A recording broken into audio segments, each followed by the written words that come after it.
जय श्री राम। क्या आप राम को पहचानते हो? चलिए राम के बारे में एक चौंकाने वाला सच है, बताते हैं। बहुत कम लोग जानते हैं जब कोई व्यक्ति कहता है कि वो राम को नहीं मानेगा और ना ही वो भक्ति करेगा, तो वह अज्ञानता के बहुत गहरे अंधकार में जी रहा होता है। राम को कोई मानता है कि वो एक ईश्वर है और उसी स्वरूप को वो पूजते हैं। इसके अलावा कोई दूसरा स्वरूप ही नहीं है। ऐसे मूर्ख अज्ञानी दुर्भाग्य अक्सर हमें अपने जाल में फंसाने आते हैं।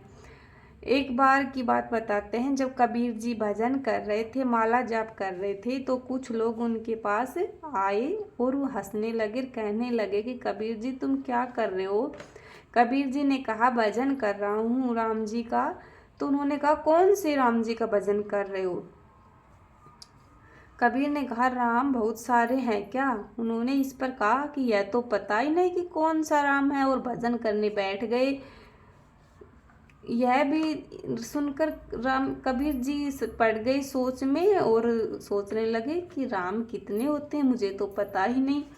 अब कबीर जी के मन में संशय हो गया कि मुझे तो पता ही नहीं कौन सा राम है। वो भजन नहीं कर पा रहे और साथ में वो लोग एक दोहा भी सुना गए कि एक राम दशरथ का बेटा, एक राम घाट घट पर लेटा, एक राम सकल पसारा और एक राम सभी से न्यारा। इनमें से कौन सा है तुम्हारा?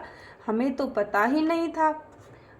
इस पर कबीर जी ने सोचा कि गुरुजी के पास जाते हैं। गुरुजी ने कहा था कि कोई संशय हो तो निवारण करने आ जाना। कबीर जी गुरुजी के पास गए। गुरुजी ने पूछा कि कैसे आना हुआ, तो कबीर जी ने सारी बात बताई।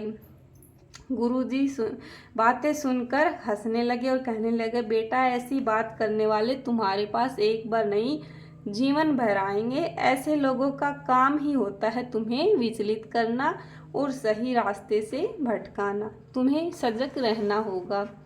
यह सृष्टि विविध माई है, जिसकी आंख पर जैसा चश्मा चढ़ता है उनको ईश्वर वैसा ही दिखाई देते हैं। एक राम दशरथ का बेटा, एक राम घट घट में लेटा, एक राम का सकल पसारा और एक राम सभी से न्यारा। इस पर इन सभी में से एक राम चारों पंक्तियों में तो है बेटा। अर्थ बोले तो बेटा वही राम दशरथ का बेटा, वही राम घट घट में लेटा, उसी राम का सकल पसारा और वही राम सभी से न्यारा। यानी कि सभी जीवों में रहता है राम जी। अब कबीर जी को समझ आ गया और उनका संशय दूर हो गया। कबीर जी फिर भजन करने लगे। कुछ दिन बाद वो लोग फिर से आए और देखा कि कबीर जी के तो माला जप कर रहे हैं। अब तक तो माला छूट जानी चाहिए थी। उन्होंने सीधा थोड़ा और जोर लगाया और पूछा कि कबीर जी आप कौन से राम का भजन कर रहे हो? तुमने हमारे प्रश्न का उत्तर नहीं दिया था। अब कबीर जी ने कहा हम आपको उत्तर अवश्य देंगे, लेकिन पहले आपको हमारे प्रश्न का उत्तर देना होगा। एक बार सुनो, तुम हमारे प्रश्न का उत्तर दो, फिर हम बताएंगे।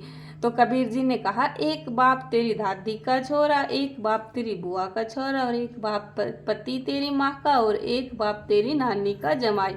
तो बता तेरे कितने बाप हैं मेरे भाई?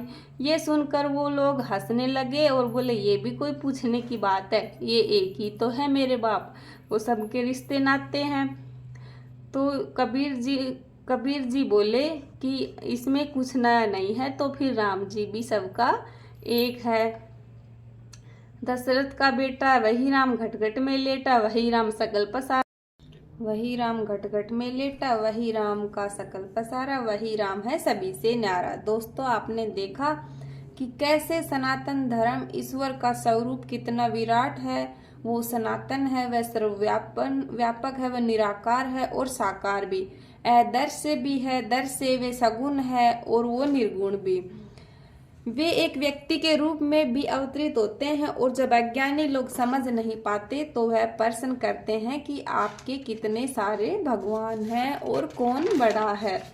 शिव बड़े हैं, विष्णु बड़े हैं या ब्रह्मा बड़े हैं? उनके लिए समझ पाना मुश्किल है कि राम कृष्ण शिव विष्णु ब्रह्मा सभी एक ही परम तत्व के स्वरूप हैं। और जब मीरा को भी उनके गुरु ने यह समझाया कि राम कृष्ण ईश्वर के स्वरूप हैं, वे सभी एक ही परमेश्वर के स्वरूप हैं। सिर्फ उनके नाम, रूप और गुण अलग अलग हैं। तो मीरा जी ने कहा, पायो जी मैंने राम रतन धन पायो, वस्तु अमलोक दी मेरे सतगुरु, करन कृपा अपनायो। तो मित्रों, अब जब भी आप भगवान श्री राम के दर्शन करने जाएं तो आपके मन में ये अवश्य होना चाहिए कि ये वही राम है जिन्होंने आकार धारण करे हमें कृतार्थ किया है, हमें मनुष्य पर बड़ी कृपा की है। और आप साकार को मानते हैं तो भी आपके भगवान हैं, और निराकार को मानते हैं तो भी आपके भगवान राम है। श्री राम एक भगवान नहीं बल्कि एक विचारधारा है जो अब हम सभी को अपनानी चाहिए। और यह सनातन धर्म के लिए गौरव की बात है कि हमें ऐसे प्रभु मिले हैं जो एक अच्छी विचारधारा और एक परम कर्तव्य निभाने वाले महापुरुष थे और भगवान कहलाए। जय श्री राम।